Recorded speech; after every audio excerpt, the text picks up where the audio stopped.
السلام علیکم۔ پورے قرآن کو اگر سمجھنا ہو تو سورہ فاتحہ کو سمجھ لیجیے، اور سورہ فاتحہ کا اگر نچوڑ نکالنا ہو تو ہے ایاک نعبد و ایاک نستعین، کہ اللہ ہم تیری ہی عبادت کرتے ہیں اور تجھی سے مدد چاہتے ہیں۔ اس نماز کو ہم ہر نماز میں پڑھتے ہیں، ایاک نعبد و ایاک نستعین۔ کیا ہمارا اس چیز کے اوپر یقین ہے کہ ہم واقعی میں صرف اللہ ہی کی عبادت کرتے ہیں، اور کیا ہم واقعی میں صرف اللہ ہی سے مدد چاہتے ہیں؟ ایک بار اپنی زندگی کو ٹٹولنے کی ضرورت ہے۔ جس کے بنا نماز مکمل نہیں ہوتی، ہم اسے رٹو طوطے کی طرح ہر نماز میں پڑھتے ہیں، لیکن کیا ایاک نعبد و ایاک نستعین ہماری زندگیوں میں نظر آتا ہے؟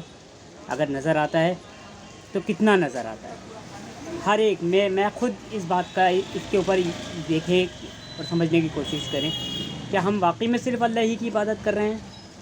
کیا جب اذان ہو جاتی ہے تو ہم واقعی میں ساری چیزوں کو چھوڑ کے اللہ اکبر کر کے کھڑے ہو جاتے ہیں، پھر ہم اسی سے مدد چاہتے ہیں؟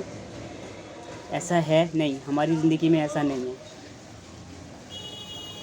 ہم ہر نماز میں اس کو پڑھتے ہیں، اور اللہ کہہ رہا ہے کہ اگر تمہیں پورا قرآن سمجھنا ہے تو ایاک نعبد و ایاک نستعین سمجھ لو۔